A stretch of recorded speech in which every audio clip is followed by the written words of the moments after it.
Voilà, donc bonjour à tous et à toutes, ceux qui sont présents, mais aussi ceux qui sont chez eux, là derrière la caméra. Voilà, j'aimerais juste introduire par un verset, Philippiens 4, 6, 7, qui nous dit « Ne vous inquiétez de rien, mais en toute chose, faites connaître vos besoins à Dieu par des prières et des supplications, avec des actions de grâce.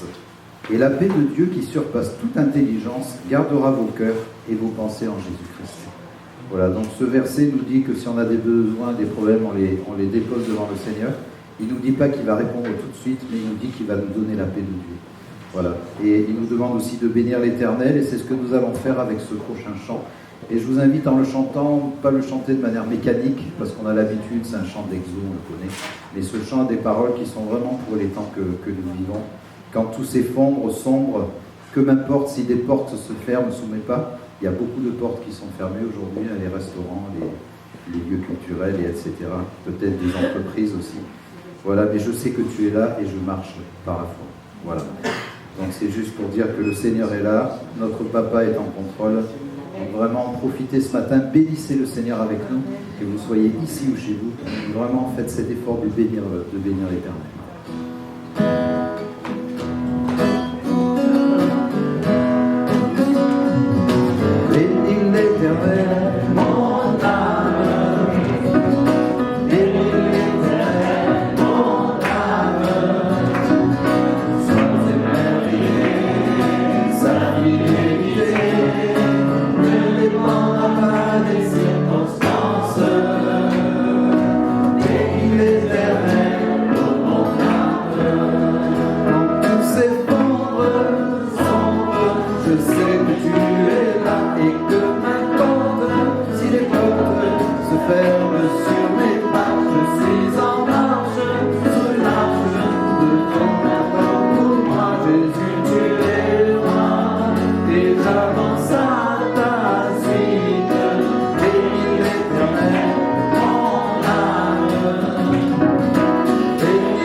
Un chant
te voyant, nous retrouvons la force de vivre.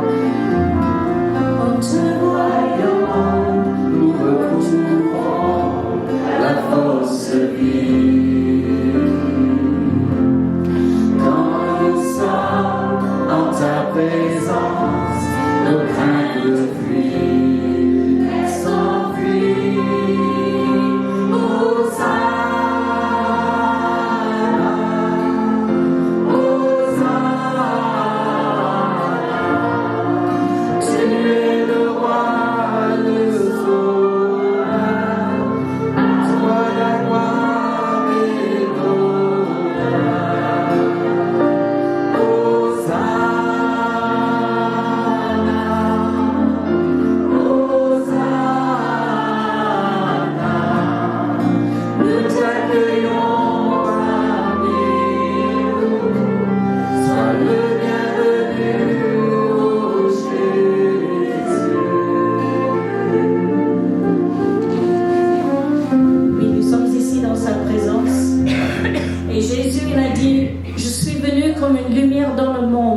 Afin que quiconque croit en moi ne demeure pas dans les ténèbres. Et nous sommes ici ce matin pour célébrer. Il nous a arrachés du royaume des ténèbres et nous sommes dans sa lumière merveilleuse. Et donc le Seigneur nous encourage ce matin. Peut-être il n'y a pas beaucoup de monde, mais le Seigneur est là, nous sommes dans sa présence. Toi la lumière qui a vu nos ténèbres, ouvre les yeux pour en voir.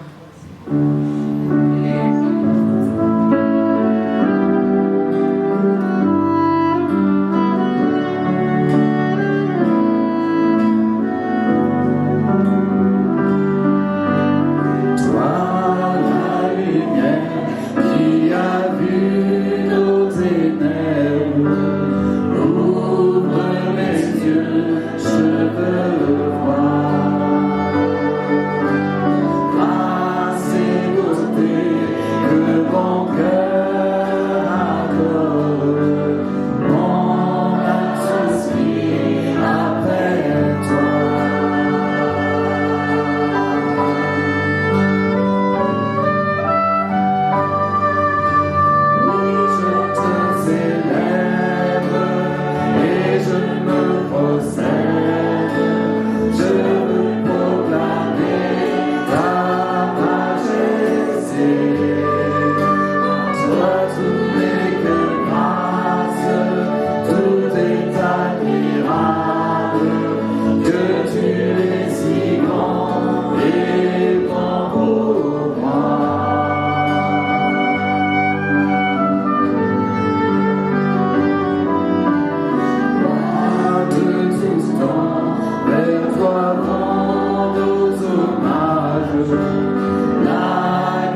majesté. En toi tout n'est que grâce, tout est admirable. Dieu, tu es si grand et bon pour moi.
Seigneur, ce matin, nous voulons te bénir.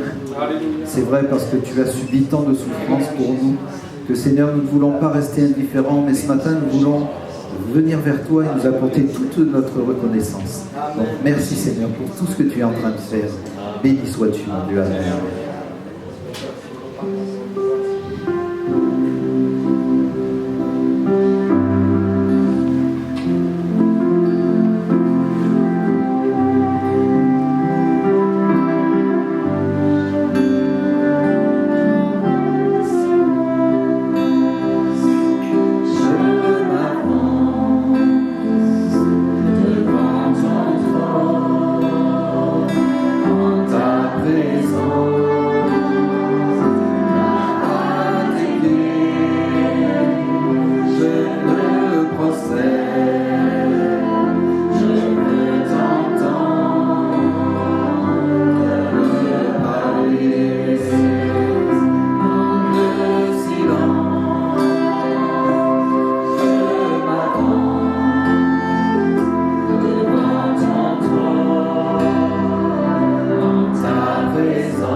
Bonjour l'Église. Voilà. Il est bon d'être dans la maison du Seigneur ce matin, parce que sa présence est là. Amen. Dieu se tient au milieu des louanges de son peuple. Nous sommes son peuple de racheté. Christ nous a rachetés au prix de son sang et nous lui appartenons. Amen. Nous sommes ses enfants et le Seigneur connaît les pensées les plus profondes de nos cœurs. Le Seigneur connaît nos échecs, le Seigneur voit nos larmes et combien il les ramasse avec attention. Le Seigneur n'est pas indifférent à ta souffrance ce matin, à ce que tu vis, à ce que tu traverses, mais il faut que tu t'attendes à la guérison dans ton corps, que tu la saisisses par la foi. Et ce matin, si je proclame cette parole, elle ne vient pas d'une introduction que j'ai préparée, mais ce que le Seigneur me dépose maintenant sur mon cœur. Et je veux te le communiquer, mais il faut que tu saisisses par la foi, parce que tu as agi et tu as mis plein de raisonnements sur ce que tu es en train de vivre. Tu as mis plein de raisonnements, tu as dit c'est pas possible à cause de ça, c'est pas possible à cause de ça, le Seigneur ne peut pas agir dans ma vie précisément parce qu'il y a ces choses, mais le Seigneur veut te dire qu'il va te guérir ce matin. Il faut que tu prennes par la foi cette victoire qui est là, qu'il veut te donner. Cela ne va pas venir de tes mérites, cela ne viendra pas, va pas être le fait que tu te dis, voilà, je viens à l'église ce matin et le Seigneur va me guérir. Non, c'est pas cela. C'est le Seigneur a vu tout ce que tu as traversé. Il connaît tes larmes, il connaît ce que tu vis. Et il va poser ta main ce matin sur ton corps et te guérir. Que tu puisses glorifier le nom du Seigneur. On va prendre ensemble la suite de ce message. Nous avons évoqué ensemble ce passage merveilleux d'Ésaïe au chapitre 8. Au chapitre 9, verset 6, nous avons lu ceci ensemble. Ésaïe, chapitre 9. Car un enfant nous est né, un fils nous est donné, et la domination reposera sur son épaule. On l'appellera admirable, conseiller, Dieu puissant, Père éternel, Prince de la paix. Nous avons évoqué ensemble la semaine passée ce Dieu qui est quelque part nous surprend. Jésus est admirable, et c'est ici les 5 qualités qui sont exprimées de la personne de Jésus, de notre Seigneur, cet enfant qui est né, cet enfant qui a été donné. Je réalisais encore ce matin, alors que je me plaçais devant le Seigneur, je me disais, mais Seigneur, dans cet abaissement que tu as eu, tu t'es fait un enfant. Il est venu comme un enfant dans l'incarnation, étant 100% Dieu. Il a été 100% homme. Il n'a pas fait semblant d'être un homme. Il a été un homme. Dans cette nature qui était là, il s'est rendu... L'idée d'être un enfant, mais c'est quand même fou parce que un enfant, si vous ne le prenez pas dans vos bras quand il pleure, si vous ne le consolez pas, si vous ne le nourrissez pas, si vous ne prenez pas soin de lui, si vous ne lui donnez pas de l'amour, mais l'enfant, il va souffrir quelque part. Et vous vous rendez compte que Jésus a accepté de devenir cet enfant qui a été déposé dans les mains de Marie, de Joseph, et ils ont pris soin de cet enfant. Mais j'étais encore là à réaliser, Seigneur mon Dieu, dans quel abaissement tu as été jusqu'à nous. C'est comme si on se livrait comme étant liés, attachés de partout, et qu'on se laissait complètement s'abandonner. Et quelque part, Dieu s'est vraiment abandonné pour nous. Il s'est livré pour nous. Il s'est donné pleinement pour nous. Et c'est cet enfant qui a surpris, toute l'humanité. Jésus-Christ, le sauveur du monde. Là où nous avons évoqué ensemble, là où l'homme est dans l'incompréhension par rapport à cela. Un enfant, c'est ce qui est fragile, méprisé, et aux yeux des hommes, c'est là quelque chose qui nous étonne, mais pourtant, toute la force de notre Dieu réside dans cet enfant Jésus. Dieu fait homme qui est venu. Amen. Il est admirable et nous avons pu évoquer ensemble combien notre Dieu, notre Seigneur a été admirable dans sa conception, dans sa nature divine, dans sa naissance, dans son message, dans ses miracles. Admirable, ça veut dire prodigieux. Dans sa mort, dans sa résurrection, dans son retour, tout est admirable. Alléluia.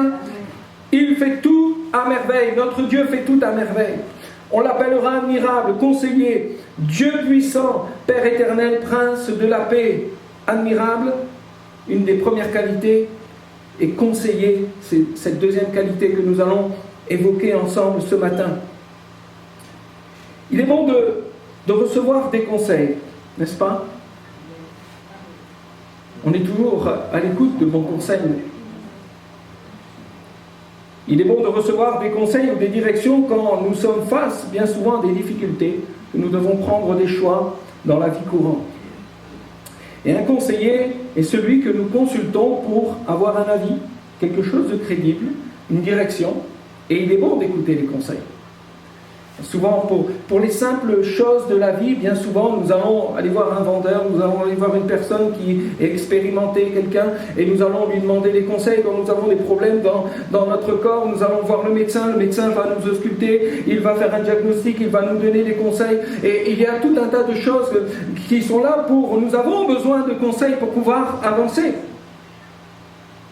Et vous savez, on dit souvent une chose, les conseilleurs ne sont pas les payeurs. On va vous dire, il faudrait que tu achètes ça, ça va être le meilleur pour toi, ça va être bien. Souvent, on va voir un conseiller pour acheter une voiture, et il va nous décrire la meilleure voiture, ce que l'on doit prendre, et puis après, on va voir notre conseiller financier, et c'est lui qui nous dirige sur ce qu'on doit acheter. Et bien souvent, ce n'est pas ce que le vendeur voudrait nous vendre.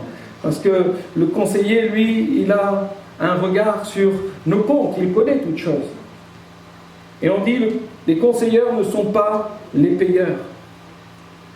Il faudrait faire comme ça, il faudrait faire comme ça, et puis tu te retournes à un moment donné, tu es tout seul, il n'y a personne pour t'aider, les conseils. Mais moi, je connais un conseiller, Jésus. Et ça, c'est un conseiller qui a payé de sa vie.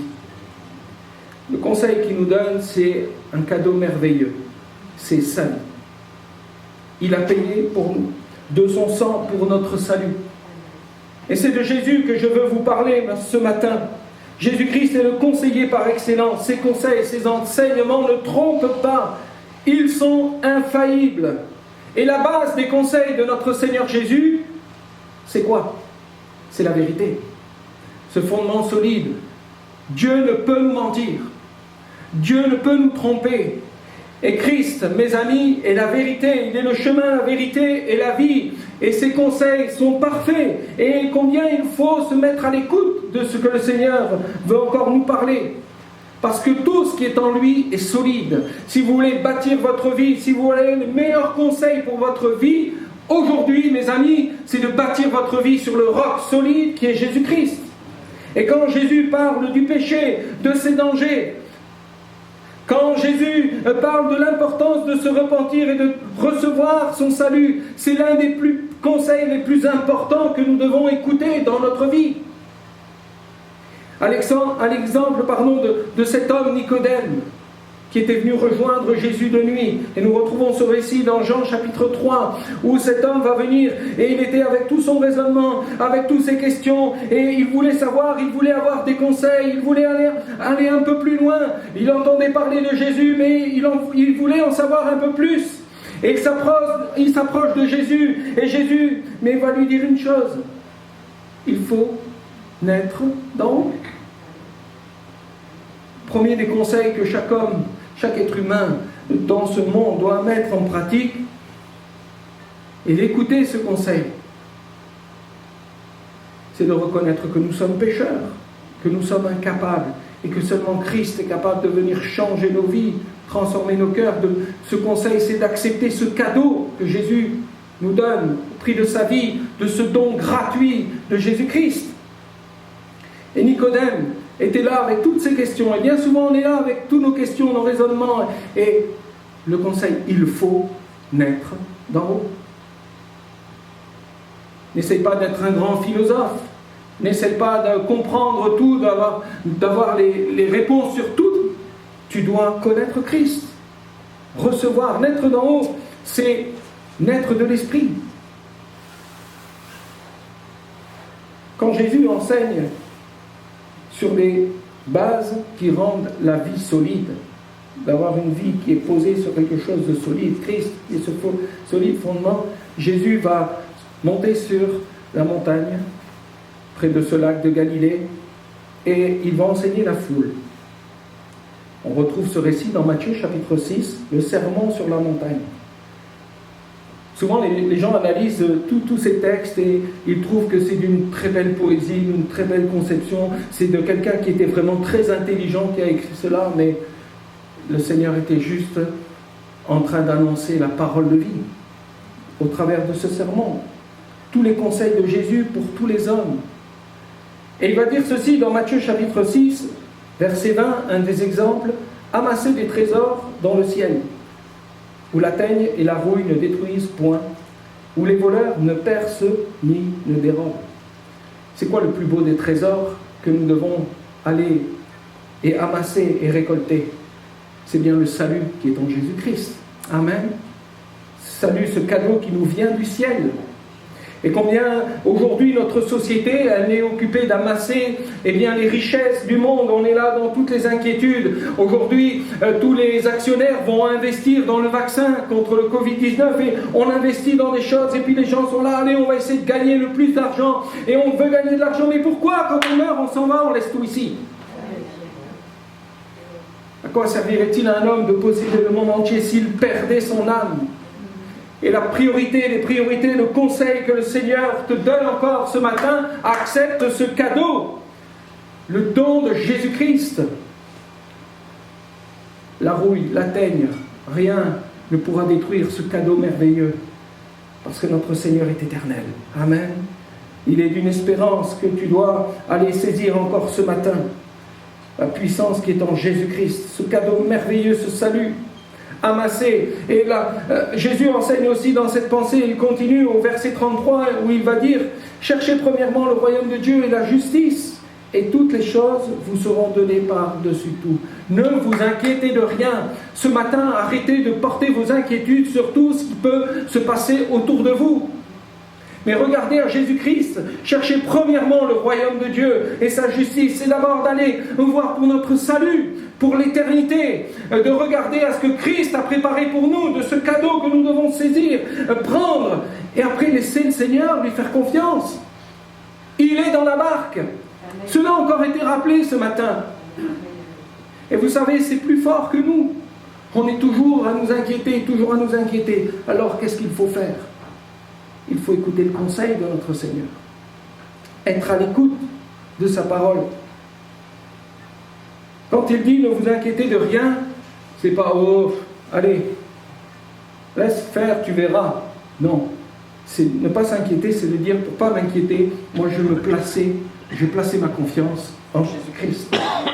Cherchez premièrement le royaume de Dieu et la justice, et toutes choses vous seront données par-dessus tout. Et dans tout ce que le Seigneur apporte comme conseil, en Matthieu chapitre 7, verset 24, Jésus va conclure ce magnifique message du sermon sur la montagne avec « c'est pourquoi quiconque entend ces paroles que je dis et les met en pratique sera semblable à un homme prudent qui bâtit sa maison sur le roc ». C'est quoi un homme prudent, à votre avis? Est-ce qu'un homme prudent, c'est quelqu'un qui est toujours dans la peur, toujours inquiet de ce qui pourrait arriver? Mais non, un homme prudent, c'est un homme qui est sage. Et pour être sage et prendre les bonnes décisions, il faut être à l'écoute du conseil de notre Dieu. Bâtir sa maison sur du roc. Je connais aucun maçon qui conseille de bâtir sa maison sur du sable. J'habite dans le nord de la France, on a quelques kilomètres de chez nous, j'habite plus là, je suis désolé, mais je suis né là-bas. Et on a des plages de sable magnifiques. Et des gens très riches, qu'est-ce qu'ils ont fait? Ils ont construit des magnifiques villas sur le bord de la plage. Et là, magnifique, hein, tu sors de chez toi, quelques mètres et hop, tu vas te baigner, tu profites du sable, tu peux aller faire du cerf-volant. Et ces belles maisons, je les ai vues, moi, en tant qu'enfant, être bâties, construites. Et alors que j'avais une vingtaine d'années, j'ai vu ces maisons se fissurer, même pour certaines maisons s'incliner et casser, des belles maisons neuves. Je ne sais pas c'était qui leur conseillait, mais le conseil n'était pas très bon.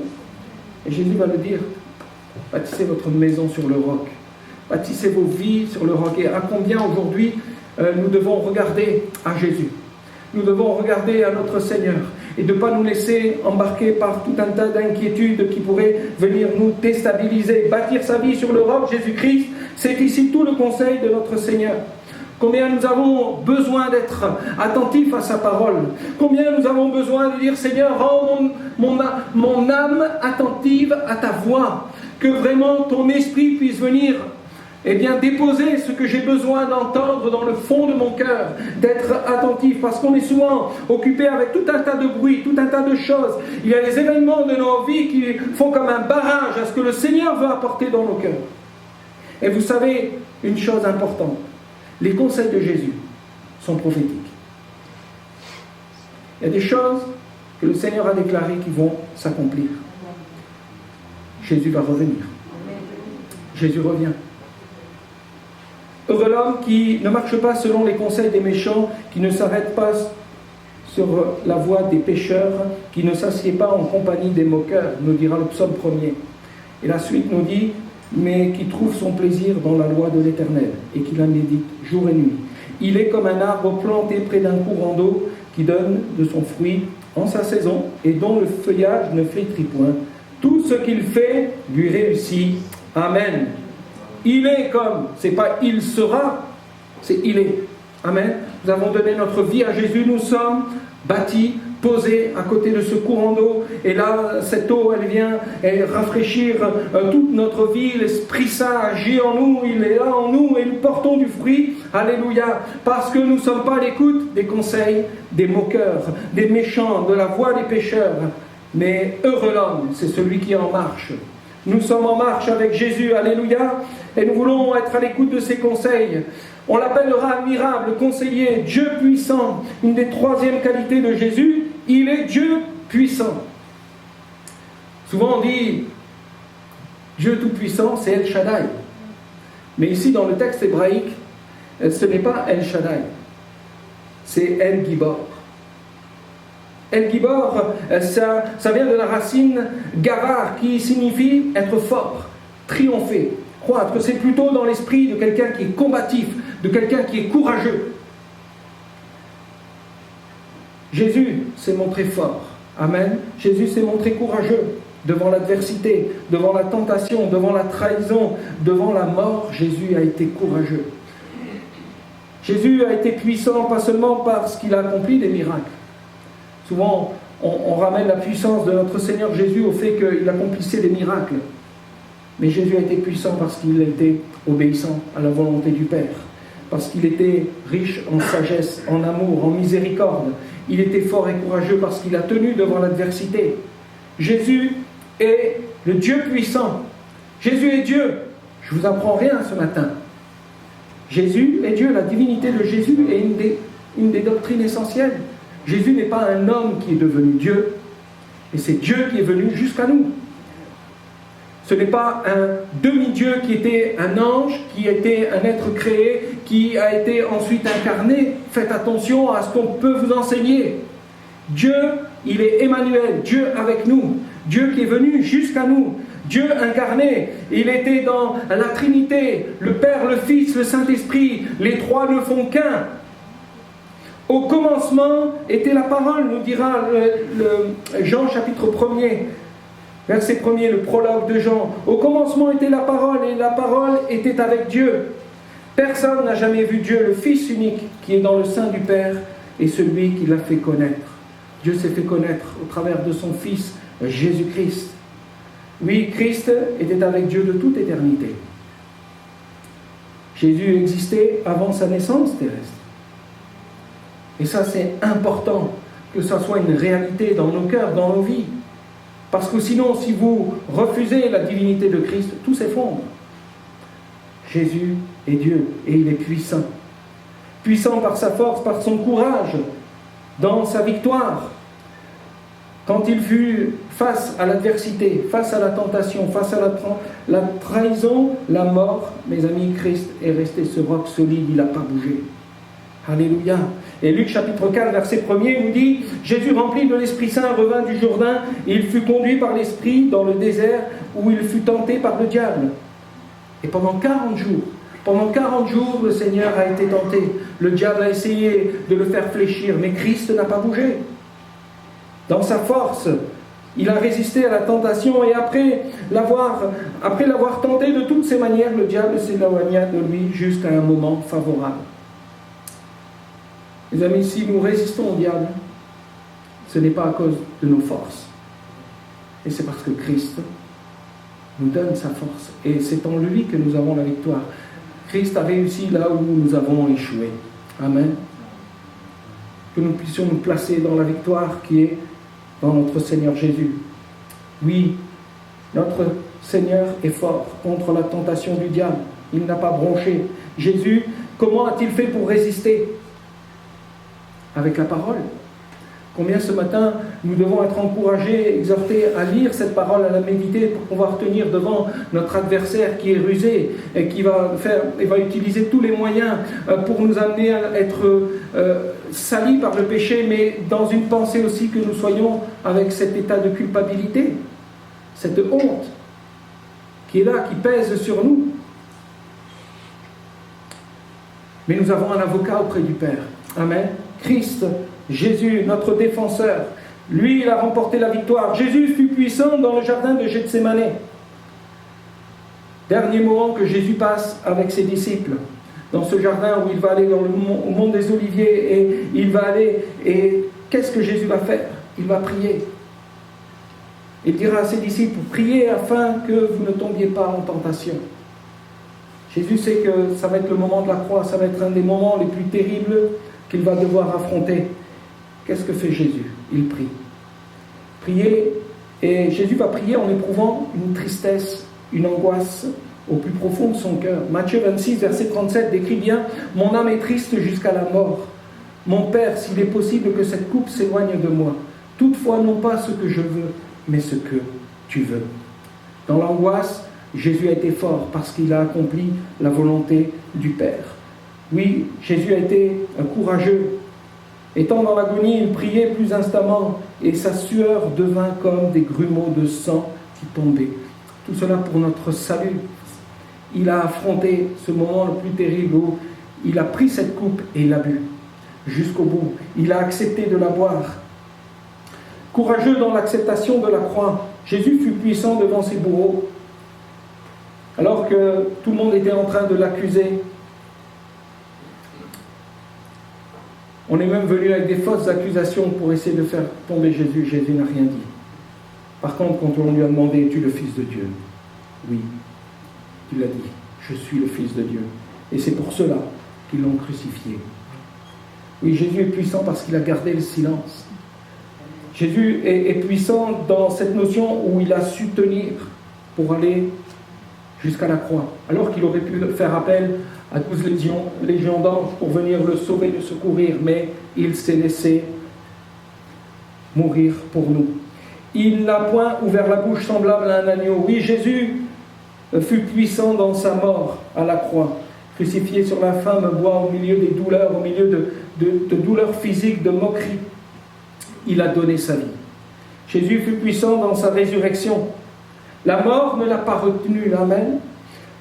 Il y eut un grand tremblement de terre, la Bible nous dit, et un ange vint rouler la pierre. Et il a dit, l'ange va dire aux femmes, mais celui que vous cherchez n'est plus mort, il est vivant.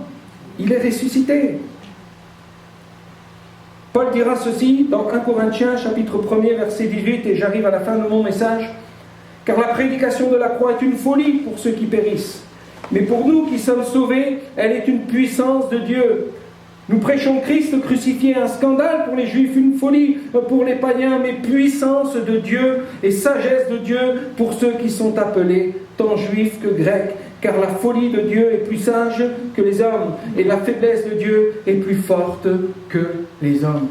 Mes amis, Dieu est venu, alléluia, dans la personne de Jésus. Une folie pour les hommes, un scandale pour les Juifs, mais c'était pourtant là tout le message, parce que l'Évangile est une puissance. Alléluia, il peut nous donner la vie, victorieux dans sa résurrection. Et la parole nous encourage ce matin, notre foi, elle est fondée non sur la sagesse des hommes, mais sur la puissance de Dieu. Appuie-toi ce matin sur la puissance de ton Dieu. Dépose-toi pleinement, repose-toi sur la victoire qui est en Jésus-Christ. Si tu n'es pas fort, lui, il a été fort pour toi. Si tu manques de courage, demande au Seigneur encore qu'il vienne t'aider, qu'il vienne te secourir. Si tu as besoin d'être renouvelé, recevoir des victoires, viens les chercher en Jésus-Christ ce matin. Il est capable de te guérir, il est capable de te relever. Notre Dieu est puissant. Amen.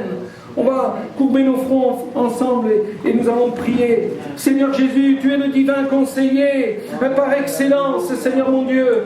Seigneur, tu es puissant, Seigneur courageux, Seigneur Jésus. Rien ne manque en toi. Seigneur, combien encore ce matin nous regardons et nous sentons tellement faibles, tellement petits devant toi, Seigneur Jésus. Oh Seigneur, viens au secours de nos vies. Viens relever ton peuple ce matin. Viens fortifier, Seigneur, ton Église. Nous avons tant besoin de toi, Seigneur Jésus, dans ces moments de trouble, Seigneur. Nous voulons regarder à toi dans cette période de Noël, Seigneur, où les choses sont peut-être pas comme autrefois, Seigneur Jésus. Nous ne voulons pas nous laisser déstabiliser, Seigneur Jésus. Merci pour ta parole, parce qu'elle est la vérité. Seigneur, merci pour ton esprit qui agit encore aujourd'hui. Seigneur, pour ta miséricorde et ta grâce, Seigneur, qui se répand sur nous, Seigneur. Oui, Seigneur Jésus, nous voulons proclamer la puissance de l'Évangile qui nous a fait passer des ténèbres à ton admirable lumière. Nous sommes en toi, Jésus, ce matin. Et Seigneur, que nos cœurs soient embrasés de la louange et de l'adoration. Nous voulons porter nos vies comme un parfum qui te soit agréable ce matin. Viens et glorifie-toi, Jésus. Amen.